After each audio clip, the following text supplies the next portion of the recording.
Linda Burhans. Linda Burhans, this is the third year with us, too. She's always supporting the caregivers. She has many support groups. Now she has her own radio show, the Caregiver Hour, and it's through the Choice Radio Network. So there's information right there in the credenza. She has her own Caregiver Hour Saturdays from 12 to 1. Yep. Okay, wonderful. So Linda, okay, let me stick with the thing. Ms. Burhans is a national speaker on caregiver advocacy and the author of the book Good Night and God Bless, a heartfelt story about the joy and challenges when caring for a parent. As an expert in caregiver advocacy, she has facilitated over 1,000 support groups and workshops for caregivers. She is a wonderful lady, and that's all I'm going to say because I don't want to take any more time of hers. Thank you, Linda. Well, you hung around. That makes me really happy. You know what I want you to do? I want you to give yourselves a round of applause for showing up. Because if you can't show up, you don't learn anything new, you don't get to meet new people, and you don't get to be entertained by me. I'm going to talk about two different things today. The first one is finding purpose for your loved one. Because I find that people come to my support groups time after time after time, and they say, my mom is just sitting in the chair. I don't know what to do. And I don't want to be that woman one day that's sitting in a chair and no one is talking to me.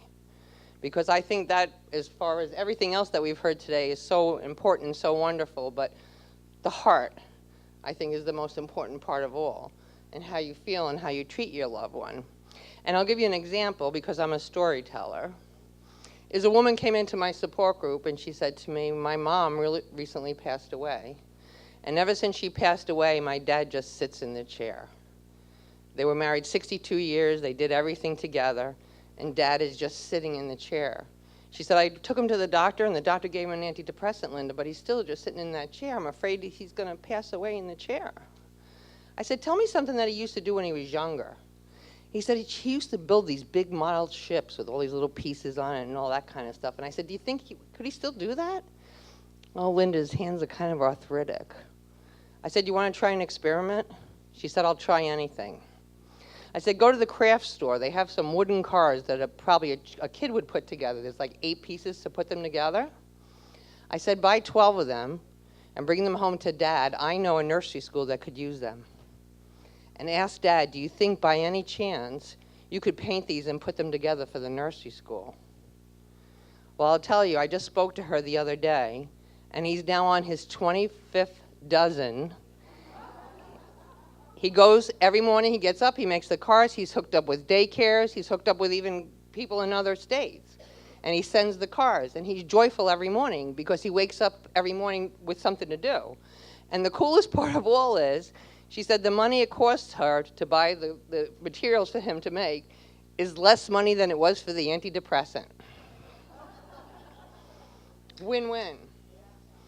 Another time I was at a group, and I speak to children also about random acts of kindness, and I was there, and one of the teachers said to me, Linda, see that little boy over there? He is the greatest kid around, but he's really struggling. His parents have 3 jobs, and they're still poor. He has to go home every day after school, make dinner for his brother and sister till his parents get home.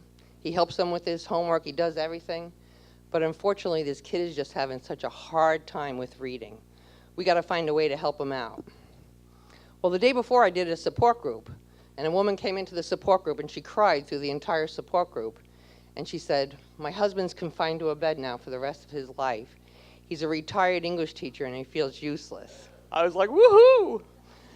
So I went and I met with the elderly gentleman and I said, I have a young boy that's struggling in reading. Do you think he could come and read to you 2 days a week? And he said, I guess so. I thought, ooh, maybe this isn't such a great idea. I went to the little boy, I said, I have an elderly gentleman that's really lonely. Do you think you could go and read to him? He said, oh, I would love to do that. I don't have a grandpa, and I love older people. I would love to do that. A couple of weeks later, I think it was about 8 weeks later, the wife calls me, and she calls her husband Mr. Ornery. And she said, I got to tell you, ever since Michael has been coming, on the 2 days a week that he comes, Mr. Ornery is happy from the minute he opens his eyes in the morning until he closes them at night, anticipating him coming and what they're going to talk about, and et cetera, et cetera. Well, then I meet Michael in the supermarket, and he says, Mrs. Burhans, did they have milk boxes outside your house when you were a kid? I said, yes, they did. So the wonderful thing is, Mr. Ornery is happy 2 days a week. Michael's getting an education that will be lost if we don't speak to our seniors. At the end of the school year, Michael's reading grade went up from a D to an A. Mr. Ornery and his wife decided to move back to Michigan, and Michael was heartbroken because they had started a relationship, so now Michael Skypes with him. Well, Mrs. Ornery called me. This has been going on for like a year or so. Mrs. Ornery called me a short time ago from Michigan, and she said, we had to change his name. And I'm like, what? She said, no more Mr. Ornery. I said, what's going on? She said, he's Mr. Happy. I said, tell me about it. She said, Linda, I want you to know that he now has 9 children that read to him, and 2 of them call him Grandpa because they never had a grandpa. So sometimes we just got to figure it out. We just got to find a way. I remember when I was taking care of my mom. My mom had stage 4 colon cancer. She had moved down to Florida, and 4 months after she moved down here, we found out that she had stage 4 colon cancer. And she always wanted to help me with things, you know, or do something. And she would be at my house, and she'd be, is there anything I can do for you, Linda? I'd be, there's a basket of laundry here. Would you like to fold it? I don't want to do that. An hour later, she'd ask me, Linda, is there anything I can do to help you? And I'd say, Mom, there's a couple of dishes in the sink. I don't want to do that. But my mom used to be a legal secretary, and that was a big deal to her. So one day I went out to Staples, and I bought 500 envelopes, and I printed out 500 phony letters and 500 phony labels. And I said, Mom, if you could just help me with these, put them in the envelopes and put the labels on it, it would just help me so much. And it took her like 3 nights watching Jeopardy and whatever else she was watching to finish them. But when she handed those to me, she was so happy. She was so happy because she did something that she could help me with. I went out and I threw them in the dumpster, but it was the best 20 bucks I ever spent. And then after that, I found some real estate brokers that loved to do mailings. So my mom would help out, and she'd do the stickers and the mailings, and because that was something she loved to do. And she just felt that she was being useful. Because if we lose our usefulness, lots of times we lose everything else. It just starts to go down the drain slowly but surely. One of the other things I want to mention, I'm not going to talk for a long time, I know we're all done at this point, is I find out all the time when people come to my support groups, their loved one many times passes away and they still come back to the support group because they know the people there and they feel comfortable and we become families. And their biggest regret is that during their caregiving experience, they were too task-orientated. All they worried about, the pills, the food, the bathing, the this, the doctor visits, and it goes on and on and on and on, that they didn't spend that time sitting down, speaking with their loved one, or just spending time with them, and then it's too late. It's gone.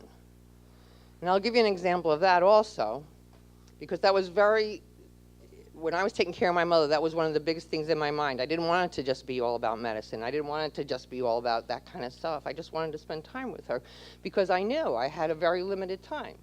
The doctor said you had 18 months, and it was almost 18 months to the day. So one day I'm at my house, and I'm sitting in my office doing some work, and my mom is in the den watching TV.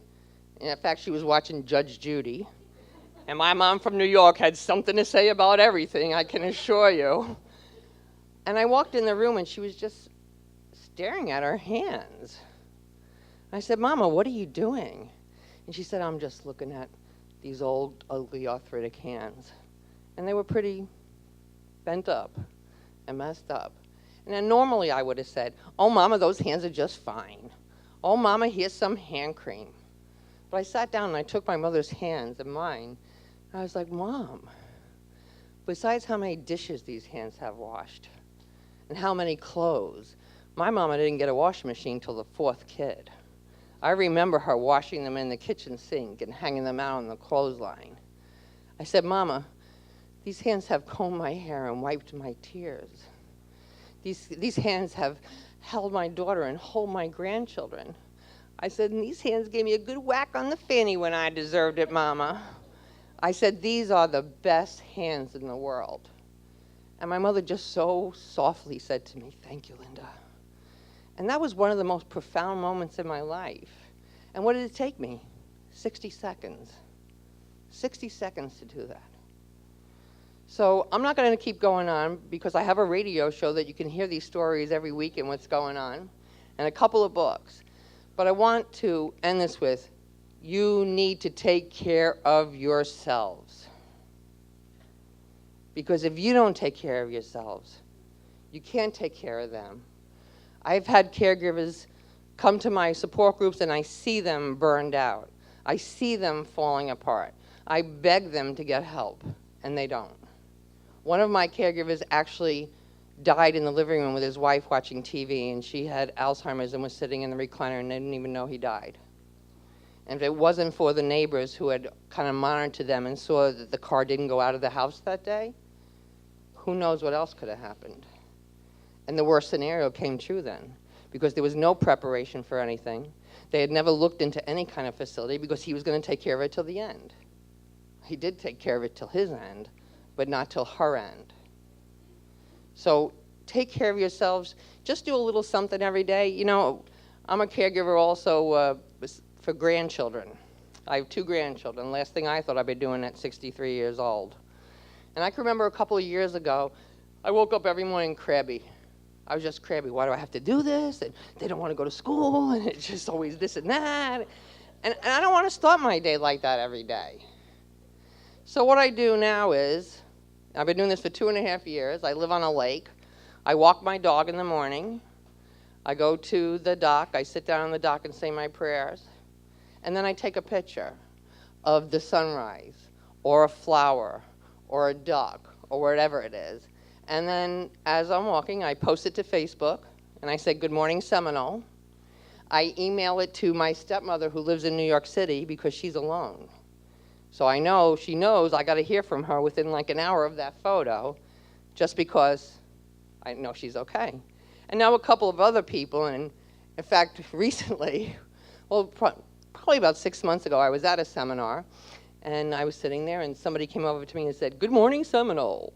And we started chatting, and next to me was this gentleman that was one of those vets that has an American flag everywhere. And he said to me, could you tell me what Good Morning Seminole is? And I said, sure. So I explained it to him, and I showed him some of the photos on my phone. And he said to me, do you think you could send that to me and my wife every day too? Because I'm 92 and we don't get out too much. And I said, sure. And his name was Dave, who was my dad's name. So right there I had a tender spot in my heart for him. And he says to his wife, oh, Shirley, she's going to send us the pictures. And I said, well, wait a minute, what's your email? He says, DNS Beach Bums. I'm like, okay. So I send him the photo every morning, and just once in a while he says something. But 2 weeks ago I got an email, and the woman said, I don't know who you are, but my dad passed away. And I just want to say thank you for sending those photos, and I want you to know that he has like 10 of them framed in his office. So we don't know how much we can affect somebody just by one little thing. So if you can take anything away from today, is take care of yourselves, live in that moment, shed all the tears you need, because that's okay. Find the laughs, because there are laughs if you take the time to find them. And if you enlist in help, because this is what happens, because I got to do this quicker, I'll be here another hour. What happens is your neighbor comes over, or your friend, or somebody from church, or whatever, and they say, is there anything I can do to help you? And every time the caregiver goes, no, I'm okay. And we know that's like the furthest thing from reality. And I think some of the reasons caregivers say that is because they're running around that little tornado, and you're thinking, what the heck could you help me with? Are you going to come over and watch my mom, or are you going to come over and do this? So I suggest to caregivers to take a little time to sit down and make a list of some things you can accept help with. So when your neighbor comes over, you whip out the list and say, hey, could you mow my lawn? And they said, I've been asking you for 6 months. You know, or could you come spend some time with my mom? But don't say, could you come spend time with my mom one day? Could you come spend some time with my mom next Tuesday at 10 o'clock while I go get a haircut? Because if you say someday, that someday never happens. And if you keep saying no, then they're going to stop asking. And they're going to stop coming by. And then you're worse, then you're home, I have to do this all by myself. Well, if you say no to everyone that wants to help you, that's what's going to happen. So think about it today. Listen to my radio show right here in town. If I can help you with any resources or anything, I'd be glad to. God bless and have a delicious day.